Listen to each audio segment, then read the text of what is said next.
네, 생활경제 오늘은 국민연금 관련 소식으로 시작합니다. 이 연금보험료도 제때 내지 않으면 연체 이자를 물게 된다는데요. 관련 정보를 좀 알아보겠습니다. 행복자산관리연구소 김현우 소장님 나와 계십니다. 소장님, 네. 이 연체 이자율이 이번에 좀 내려간다는 거죠? 네, 그렇습니다. 현재 건보공단은 가입자가 이 4대 보험료를 제날짜에 내지 않으면 하루 단위 사후 정산 방식에 따라서 이자를 매일매일 계산하는데요. 보험료는 내야 하는 최초 납부일로부터 30일까지는 0.1%에 해당하는 연체금을 물리고요. 또 31일이 넘어가게 되면 연체료를 매일 0.03%씩 더해서 최대 9%까지 가산합니다.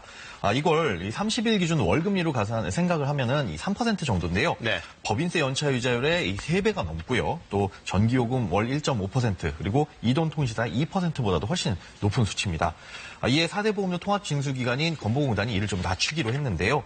내년부터 납부기간 경과 후에 첫 달에는 2%를 물리고요. 그 이후부터는 월 0.5%씩 가산해서 최대 5%까지만 물리기로 했습니다. 네. 이 개정안은 국회 보건복지위 전체회의 의결과 법사위의 심사를 거쳐서 오는 12월 2일 본회의를 통과하게 되면 내년부터 시행하게 됩니다. 자, 요즘 외식 트렌드가 아주 급격하게 바뀌고 있잖아요. 네. 근데 관련해서 아주 흥미로운 통계가 나왔다고요? 네, 그렇습니다. 전국 외식 소비자 3,075명을 대상으로 이 올해 외식 소비 행태를 분석했는데요. 네. 올해 월 평균 외식 빈도는 13회로 지난해 13.9회보다 1회 정도 줄어든 것으로 풀이됐습니다. 예. 그런데 월 평균 외식 비용은 30만 6천 원으로 지난해 29만 3천 원보다는 늘어났거든요. 네. 그러니까 빈도는 줄었지만 질을 좀 중요하게 생각하는 소비자들이 늘고 있다라고 분석이 되는 겁니다. 또 요즘 혼밥 많이들 하시잖아요. 그렇죠. 이 혼밥은 총 외식 횟수의 32%, 월 4.17회로 조사되는데요.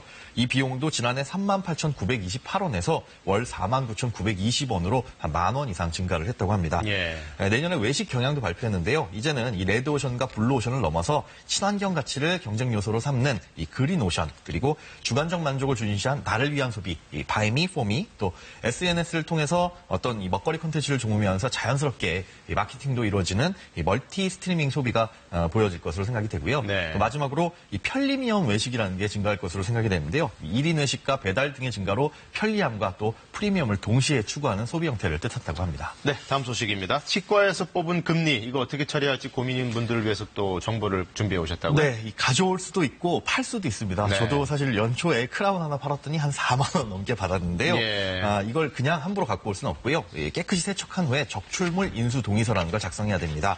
사실 치아나 금리 같은 경우에는 의료 폐기물인데요. 이런 의료 폐기물은 2차 감염의 우려가 있기 때문에 이 폐기물 위탁업체에 위탁해서 처리하는 게 원칙입니다. 예.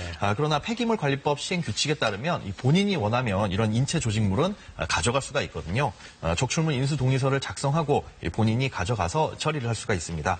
치과에서 대부분 묻지는 않더라도 본인이 먼저 치료받기 전에 말씀을 하시면 받아올 수 있고요. 또 다만 이제 참고를 하실 건 폐금으로 처리돼서 재사용은 어렵고 네. 이걸 팔더라도 제값을 받기는 조금 어렵다는 점 기억해 두시고요. 또 세척되지 않은 걸 불법으로 거래하게 되면 1,000만 원 이하의 벌금에 처해질 수 있다는 것도 알아두시기 바랍니다. 네, 오늘도 유용한 생활 정보들 잘 들었습니다. 고맙습니다. 네, 고맙습니다.